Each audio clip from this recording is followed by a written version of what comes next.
that he was a sociopath, that he suffered from an antisocial. He does not consciously know right from wrong, and he does not feel guilty or remorseful for what he does. मेरे इस channel पे मैंने काफ़ी सारे cases और serial killers के बारे में ऑलरेडी वीडियोस बना रखी है, सो आप जाके देख सकते हो। बट जो उनका नंबर होता है मर्डर्स करने का, मैक्स टू मैक्स वो 200 से 250 के बीच में है। लेकिन आज हम एक ऐसे इंसान के बारे में बात करने वाले हैं जिसका नंबर बढ़कर, तुम इमेजिन करोगे तो तुम्हारा दिमाग फट जाएगा ये चीज़ सुन के भी। उसने उस टाइम में 300 से ज़्यादा लड़कियों के साथ रेप, मर्डर्स किए हुए हैं। 8 अक्टूबर 1948 कोलंबिया में एक लड़के का जन्म होता है, जिस लड़के का नाम होता है Pedro Alonso Lopez. So basically जो पेड्रो होता है उसकी मॉम एक प्रोस्टिट्यूट थी, उनका नाम था बेनिल्डा लोपेज। तो बेसिकली वो प्रोस्टिट्यूट थी एंड उनके 13 बच्चे थे। उन 13 बच्चों में से जो 7th चाइल्ड था उसका नाम होता है पेड्रो। तो बेसिकली पेड्रो जो था वो काफ़ी ज़्यादा, उसका जो पूरा चाइल्डहुड होता है वो काफ़ी ज़्यादा वायलेंस देखते हुए, कुछ ऐसी चीज़ें देखते हुए जो कि उसको चाइल्डहुड में ऐसी चीज़ें फेस करनी नहीं चाहिए थी। और इसके जो फादर थे वो बेसिकली जब वो 6 महीने का था तब उनकी डेथ हो जाती है। कुछ लोगों ने उनका मर्डर किया था, जिस वजह से वो जो पेड्रो था उसकी परवरिश अच्छे से हो ही नहीं पाई। मॉम की वजह से या फिर फादर मिसिंग होने के कारण उसने जो उसकी चाइल्डहुड में अपने पेरेंट्स के थ्रू उसको काफ़ी सारी चीज़ें सीखनी चाहिए थी, वो कभी सीख नहीं पाया। तो बेसिकली सारी चीज़ें देखते हुए, वॉयलेंस देखते हुए, अपने आसपास इतनी सारी अजीब चीज़ें देखते हुए, अजीब से मेरा मतलब तुम लोग समझ सकते हो, जिस वजह से उसका जो पूरा चाइल्डहुड होता है वो अच्छे से रूइन हो चुका था। काफ़ी समय बीतते बीतते पेड्रो जो है 8 साल का हो जाता है, जहाँ पे उसको पहली बार घर से बाहर निकाल दिया जाता है। तो बेसिकली उसकी मॉम ने उसको घर से बाहर इसलिए निकाला था क्योंकि वो मोलेस्ट अटेम्प्ट कर रहा होता है अपनी खुद की बहन के साथ। और वो ये चीज़ें करते हुए उसकी मॉम उसको वहाँ पे उस रूम में देख लेती है, जिस वजह से घर से बाहर निकाले जाने के बाद वो बोगोटा की स्ट्रीट्स पे काफ़ी टाइम उसने वहाँ पे गुजारा, जहाँ पे वो सेक्सुअली अब्यूज भी हुआ। उसके कुछ टाइम बाद ही वहाँ पे जो बच्चे ऑलरेडी स्ट्रीट्स पे रहते थे वो उनके साथ वहाँ पे उनका जो ग्रुप है वो ज्वाइन कर लेता है। पेड्रो को 12 साल की एज में एक अमेरिकन इमिग्रेंट फैमिली अडॉप्ट कर लेती है, जहाँ पे उसको जो टीचर वो पढ़ाने आया करता था उनके घर पे ही, वहाँ पे वो दोबारा से सेक्सुअली असॉल्ट होता है। फिर 1969 में पेड्रो जो है पहली बार जेल जाता है। इसके पीछे का जो रीज़न है वो ये है कि वो एक ऑटो को चुरा लेता है, जिस वजह से उसको जेल तो होती है वहाँ पे, लेकिन उस जेल में जो कैदी होते हैं, बेसिकली वो 3 कैदी होते हैं जो कि उसके साथ रेप करते हैं। और जिस वजह से इतनी सारी चीज़ें उसके साथ पहले भी हुई थी, फिर जेल में आने के बाद एक चीज़ और हुई उसके साथ, जिस वजह से वो काफ़ी ज़्यादा परेशान हो गया था और एक टाइम पे आके उसने उन तीनों को जान से मार दिया, जिस वजह से उसकी जो पहले की सजा थी उसमें 2 साल और ऐड हो जाते हैं। फिर 1978 में पेड्रो जेल से बाहर आ जाता है। बाहर आने के बाद उसने एक 9 साल की लड़की को किडनैप किया, जहाँ पे उसको देखा गया था। बेसिकली जब वो पकड़ा गया तब उसने ये चीज़ खुद से क्लेम कर लिया था कि हाँ, मैंने 100 से ज़्यादा लड़कियों को किडनैप किया है, उनको मारा भी है। और वो जो मोस्टली लड़कियां होती थी वो कोई तो स्ट्रीट गर्ल थी या तो वो किसी इंडिजीनियस ट्राइब से बिलोंग करती थी। सो बेसिकली वो जो ट्राइब थी उन्होंने उसको पकड़ लिया था एक बार। ये सारी चीज़ें उसने क्लेम तो की थी, पर ये सारी चीज़ें जो हैं वो अनवेरीफाइबल थी। जहाँ पे उसको जो ट्राइब पकड़ लेती है वहाँ पे उसको सजा में वो लोग उसके सारे कपड़े उतार देते हैं, उसके पास जितना भी सामान होता है उसको वो छीन लेते हैं और उसके बाद उसको वहाँ पे एक सजा देते हैं। वो एक रेत में, मतलब सैंड के अंदर उसको बेसिकली दफना देते हैं। ये सारी चीज़ों को देखने के बाद पुलिस को ये चीज़ पता चल जाती है कि इसके साथ इस ट्राइब में ऐसी चीज़ें हो रही हैं।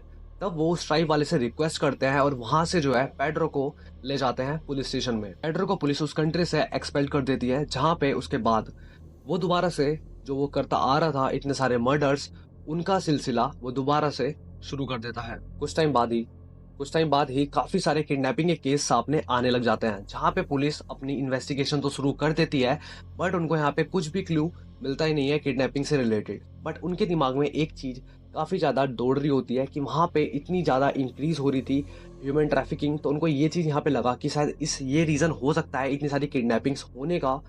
तो उनको ऐसा एक सिंगल पर्सन के ऊपर शक जाता ही नहीं है। अप्रैल 1980 एम्बाटो एक्वाडोर में एक फ्लड आता है, जहाँ पे जितनी भी लड़कियां वो किडनैप्स हुई होती हैं, उस फ्लड के दौरान वो सारी बॉडीज उनको, पुलिस वालों को वहाँ पे देखने के लिए मिलती है उस फ्लड के अंदर।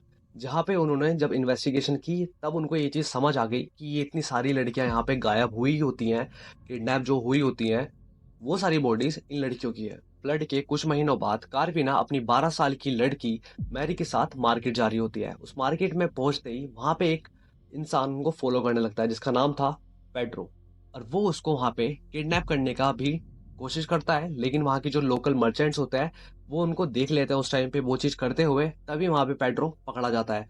पुलिस को इन्फॉर्म करने के बाद पेड्रो वहां पे अरेस्ट तो हो जाता है। जब पुलिस ने उससे इन्वेस्टिगेशन का ट्राई किया करने की, उससे बातचीत करने की ट्राई की, वहां पे वो बिल्कुल भी कोऑपरेट करता ही नहीं है। वहां पे उनको वो कुछ भी चीजें बताता ही नहीं है। जो भी पुलिस वाले उससे पूछ रहे होते हैं वो बिल्कुल चुप रहता है। उसने पहले दिमाग में सोच रखा था कि मैं अगर ऐसा होता है, मेरे साथ होता होने वाला होगा ऐसा कुछ भी, तो यहाँ पे मैं अपना मुंह खोलूंगा ही नहीं, किसी को ये सारी चीजें बात पता चलेंगी ही नहीं कि ऐसा पीछे भी हो रखा है मेरे साथ। फिर पुलिस कैप्टन पेस्टोर कार्डोवा वहां पे आके इन्वेस्टिगेट करते हैं, उससे चीजें और निकलवाने की ट्राई करते हैं, जहां पे पेड्रो अपना मुंह खोल लेता है। खोलने के बाद वहां पे वो एक ऐसी चीज क्लेम करता है, फ्लड के बाद उसने टोटल जो उसका काउंट हो जाता है यहाँ पे मर्डर्स का, वो जो नंबर वो बताता है वहां पे, वो बताता है कि मैंने 200 से ज्यादा लड़कियों का मर्डर किया है। और फ्लड से पहले उसने क्लेम किया था कि मैंने 100 से ज्यादा लड़कियों का मर्डर किया है। तो ये नंबर आगे जाके बढ़ जाता है, 200 वहां पे क्लेम करता है, जहां पे वो बताता था बेसिकली